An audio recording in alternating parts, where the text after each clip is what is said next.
ان کو آپ ریلیز کر دیں اور باقی آپ ان کی سزائیں اناؤنس نہیں کریں گے, آپ ٹرائل کمپلیٹ کریں. میننگ دیر بائی ہے کہ آپ کا ٹرائل جو ہے وہ مکمل ہوں گے اور اس کے اندر سزا اس لیے آپ نہیں سنا سکتے کہ پاکستان کی سپریم کورٹ نے اس کو روکا ہوا ہے. تیسرا اس کے اندر یہ ہے کہ کیا پاکستان کی سپریم کورٹ کا جو 23 اکتوبر کا فیصلہ تھا جس کے اندر انہوں نے ملٹری کورٹس کے اندر سویلینز کو کہا تھا کہ آپ ٹرائی نہیں کیے جا سکتے, کیا وہ پاکستان کے آئین اور کانسٹیٹیوشن کے مطابق تھا؟ وہ فیصلہ پاکستان کے آئین اور کانسٹیٹیوشن کے مطابق نہیں تھا. اس کی دو وجہ تھی. ایک اس کی وجہ یہ تھی کہ پاکستان کے اندر 52 سال سے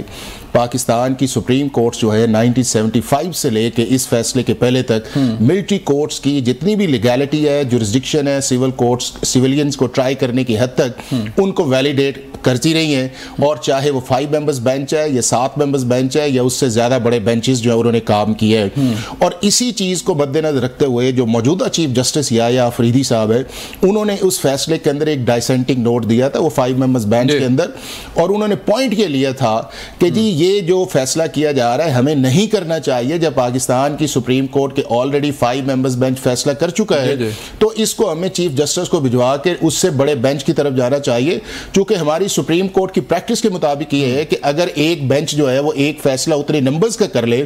تو دوسرا بینچ یا اس کو فالو کرے یا اس سے بڑا ہونا چاہیے. تو لہذا اسی چیز کی بنیاد کے اوپر انہوں نے ڈائسینٹ کیا, اور دوسرا اس کی بنیاد یہ تھی کہ جو آرٹیکل 8 ہے اس کے نیچے اور جو شیڈول 1 ہے یہ لاز پاکستان کے فریمرز جو کانسٹیٹیوشن کے تھے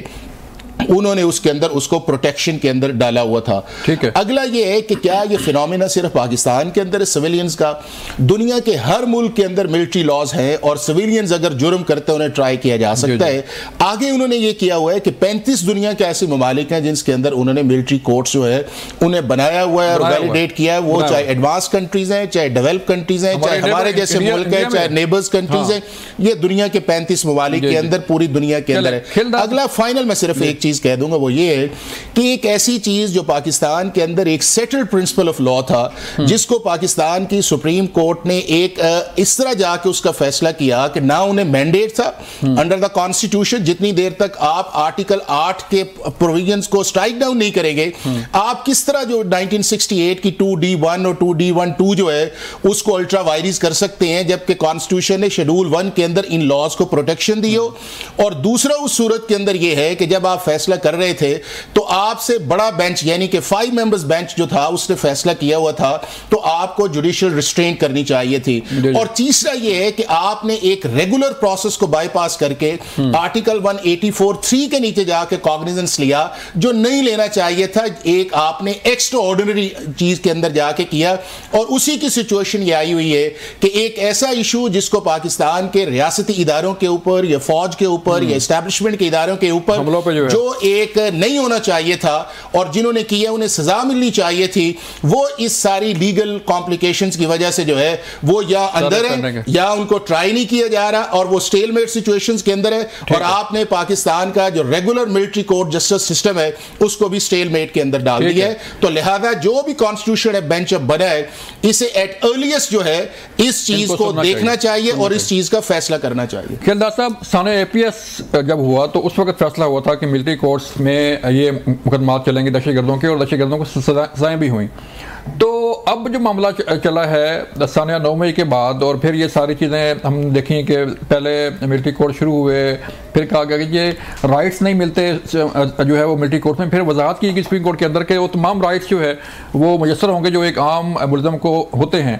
تو اس سے کیا ایک میسیج جا رہا ہے دنیا میں یا ملک کے اندر کہ جو ملزمان انڈر ٹرائل ہیں ان کا فیصلہ نہیں آ رہا؟ دیکھیں پہلی بات یہ ہے کہ آپ دیکھیں برطانیہ میں 3 دن میں فیصلہ آ جاتا ہے. ایک ابھی ریسنٹلی ہوا تھا وہاں انتشار اور فساد ہوئے تھے 3 دن میں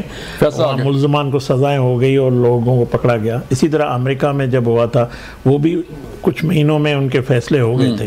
تو دنیا میں کسی ملک کا یہ قانون نہیں ہے, کوئی کورٹ ایسا نہیں ہے جو اپنے اداروں پہ ریاست پہ حملہ کرے اور اس کو ریلیف دیا جائے. یہ واحد ملک ہے جہاں پہ ہمارا جو عدالتی نظام ہے اس میں ان کو سہولت کاری میں سمجھتا ہوں دی گئی ہے نیچے کورٹوں میں یا سپریم کورٹ میں. اور جس طرح یہ آپ دیکھیں کہ یہ ایک جس نے آپ نے کہا کہ قومی سلامتی کا ادارہ ہے, میں سمجھتا ہوں 9 مئی کا کیس پوری 25 کروڑ عوام کا ہے یہ ریاست کو اگر انصاف نہیں ملتا ہے، اس ملک میں بدقسمتی سے 3 دفعہ کا وزیر اعظم تھا، ان سے زیادتی ہوتی ہے انہیں عدالتوں میں، عام آدمی کو جسٹس نہیں ملتا ہے، تو یہ اگر ریاست کو بھی انصاف نہ ملے، ایسے ملزمان جو دن دناتے پھر رہے ہیں اور آج بھی وہ کوشش کر رہے ہیں دوبارہ 9 مئی ہو جائے، نئی کال دیتے ہیں، نیا انتشار فساد پھیلاتے ہیں، تو میں سمجھتا ہوں یہ ہمارے عدالتی نظام کو سوچنا چاہیے کہ یہ اگر اس طرح ہم ان کو چھوڑیں گے تو یہ ملک کے لیے یا اداروں کے لیے یہ کتنا جو ہے خطرناک ہے. اور میں سمجھتا ہوں کہ اب جو 26ویں ترمیم کے بعد آئینی بینچ بننے کے بعد مجھے امید ہے کہ جو ہے ریاست کو بھی انصاف ملے گا اور عام آدمی کو انصاف ملے گا. ٹھیک ہے، تو ٹھیک ہے، رشید صاحب ابھی جو ہے وہ ہوگی موجود ہمارے ساتھ. مجھے ایک بریک لکھا جا رہا ہے، ملتے ہیں بریک کے بعد.